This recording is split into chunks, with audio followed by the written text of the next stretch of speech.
Quelle est la question ce soir? C'est toujours toi qui la poses, non? Pardon? Toi aussi? C'était la dernière fois, c'était toi ou ton frère? Toi, il n'y a que toi qui pose des questions.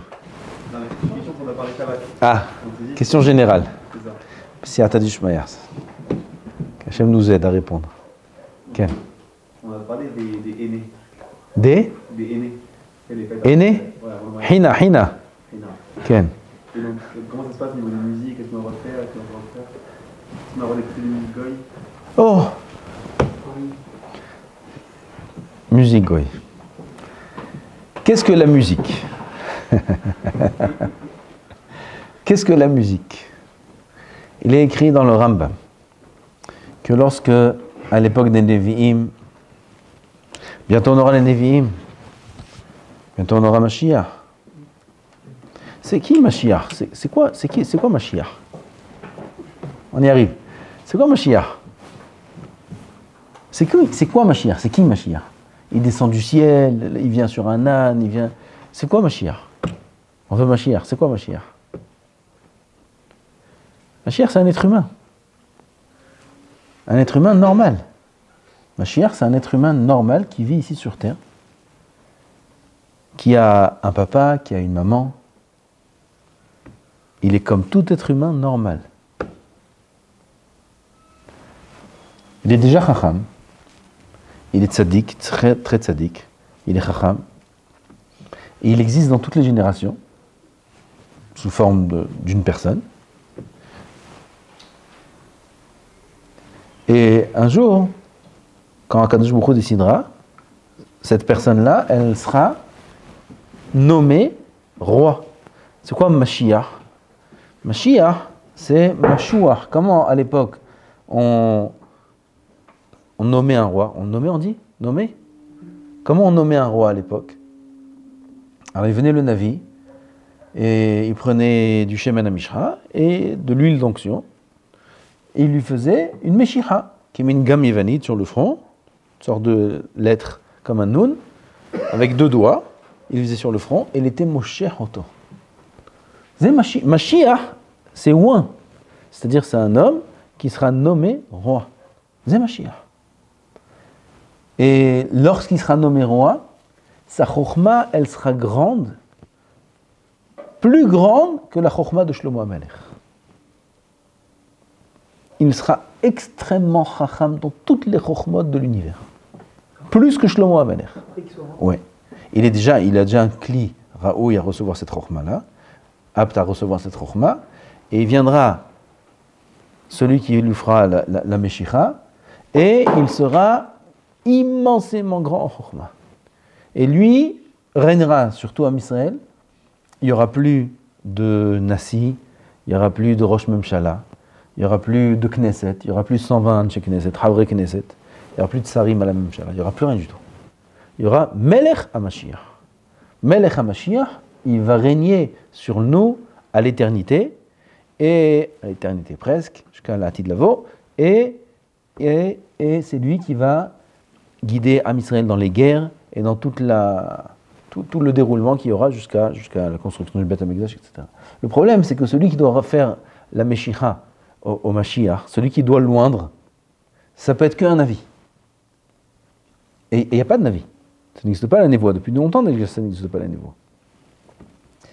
Alors il y a un Navi qui n'est jamais mort. Il existe encore. Comment il s'appelle? Eliyahu Navi. Eliyahu Navi viendra, et c'est lui qui fera la Meshicha, qui oindra le Mashiach pour être notre roi. Ça va être là, Rabotai, on y est. Il faut commencer à le vivre. Mashiach, on se croit qu'il descend du ciel avec un âne, avec des trucs bizarres. Il est là. Juste Eliyahu Navi, même Eliyahu Navi, on a des simanim pour savoir que c'est Eliyahu Navi. On a des simanim pour savoir que c'est Eliyahu Navi. Ine anochi sholech lachem et Eliya, un Navi, lifne bo yom Adonai hagadol ve'anora. Bo yom Hashem hagadol ve'anora, ça c'est le grand jour de la venue du Mashiach. Un jour avant, sera là déjà Eliyahu Navi, et que lui qui peut oindre le Mashiach. Eliyahu Navi. Vous vous rendez compte, Eliyahu Navi, il fera l'onction du Mashiach. Eliyahu Hanavi, il fait partie de la grande lignée des Nevi'im. Il y avait à l'époque des Nevi'im, des bâtés midrash de Nevoua. C'est-à-dire on appelle ça des écoles, mais des yeshivot, où là-bas on n'acceptait que ceux qui savent toute la Torah déjà, qui sont des grands tzadikim, des Kedoshé Elyon, et ils rentrent dans cette yeshiva spéciale pour apprendre la Nevoua, la prophétie. Et là-bas, on enseignait les drachim de la Nevoua, les sodot, la Kabbalah, bien sûr, ils connaissaient déjà la Kabbalah. Des choses qui sont halakha le maaseh, etc., etc. Après qu'ils ont appris toute la Avodat Hashem. La Nevoua, c'est le plus haut niveau qu'on peut atteindre dans la Avodat Hashem. Le plus haut niveau. Le dernier des niveaux, c'est la Nevoua. Une fois qu'ils ont appris toute la Torah, toute la Kabbalah, tous les drachim de la Nevoua, tous les sphirot de Olamot, la manière dont on monte, il y a Sharik Doucha là-bas, vous pouvez lire, on ne comprend rien presque. Mais ce qu'on comprend, c'est émerveillant, comme ça on dit. Ça donne envie d'être Navi. Il parle de où on monte, dans chaque sha'ar, dans quel olam, on passe par là, après on passe par là, après on arrive là, après là tout d'un coup il y a un gardien, on lui dit telle chose, et on passe, il nous laisse passer, et on monte, il dit tout là-bas. Et après on arrive là-bas, de là-bas on peut puiser des choses, de la connaissance, de la chorma, de la nevoie. C'est incroyable la Torah Kedoshah, c'est incroyable. Dommage de rester au niveau du falafel, Haval. Ou des beignets, Haval. Haval, on peut aller tellement loin. Haval. Alors là-bas, une fois qu'il a atteint la nevoie, il atteint un premier niveau de nevoie. Après, dans la nevoie même, il y a des niveaux, niveau après niveau, hauteur après hauteur. Il y a des madrigotes de la nevoua, jusqu'à la nevoua, comme ça le Rambam m'explique, jusqu'à la nevoua de Moshe Rabbeinu alav shalom. Ça c'est l'Okam Navi Be'Israël qui est Moshe. C'est écrit dans la Torah. Cher dit Ber el Hashem panim el panim, panim el panim. Behakitz velo bachalom. Réveillé, sans dormir, et de suite on va arriver à la musique. À l'état éveillé, quand il demandait. Imdou ve'eshme'a ma yedaber Hashem, il dit Moshe Rabbeinu. Imdou, bnot Tzlofhan, ils viennent, Rabbeinu, Moshe, les filles, yorshot, lo yorshot, quand il n'y a pas de garçon, qu'est-ce qu'on fait? Moshe Rabbeinu, il dit, je vais demander au Rav. Imdou ve'eshme'a, j'ai des frissons quand je dis ça, parce que c'est incroyable en Bretagne. Imdou ve'eshme'a ma yedaber, hakushniya, je vais demander à Hachem. Et Moshe Rabbeinu, il est réveillé. Va y daber Hachem et Moshe est mort. Toute la paracha de Nahala.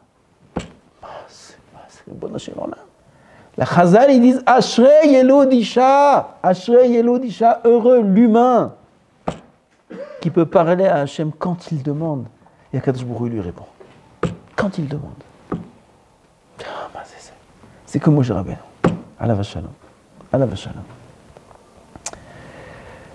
Enfin, une névoie comme Moshe, ça n'existe pas. Il y avait Dvorah, Nevia, il y avait Myriam, Nevia, la sœur de Moshe, Aaron aussi était Navi. Alors, comme Moshe Rabbeinu, il n'y a pas.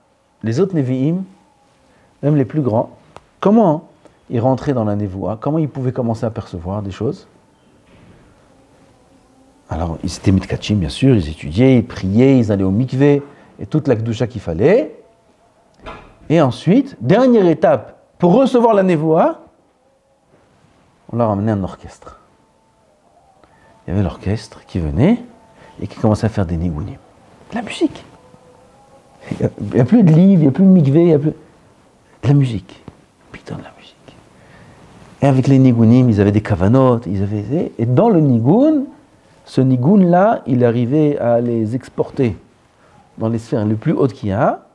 Et là, ils s'évanouissaient. Ils sont conscients, mais évanouis. Ça veut dire que le corps n'est plus dans leur shlita. Et, ils ne maîtrisent plus leur corps. Ils ne peuvent plus maîtriser leur corps. C'est comme si que le corps s'annule, disparaît, ils tombent. Ou ils tombent pas qu'ils tombent de haut, mais ils s'évanouissent. Une sorte d'évanouissement. Et là, ils commencent à prophéter, à dire des prophéties et dire des choses qu'il voit, des choses qui concernent Israël, des choses qui les concernent eux-mêmes, des choses qui n'ont rien à voir, même des choses de Chokhmah Stam. Ils disent l'avenir, ils disent toutes choses qu'ils voient, selon le niveau du Navi. Alors il avait une perception plus claire ou moins claire, c'est-à-dire qu'on leur parlait au Nevi'im que Beremez. Le seul qui voyait clair s'appelle Aspaklaria Meira, c'était Moshe Rabbeinu. Moshe Rabbeinu, il ne voyait pas de Ramazim. Velo Bechinot, Bamar'e, Velo Bechidot. Il voyait les choses claires. Ça, c'est Moshe Rabbeinu. Tous les autres voyaient des Chidot. Comme dans le Navi, Sir Nafouar, Evzev, Mitzafon, Tipatahara, toutes sortes de névoot qui sont des allusions qu'il faut comprendre. Les ailes des anges ne sont pas d'ailes. Tout ça, c'est des allusions qui permettent de comprendre des choses qui sont spirituelles.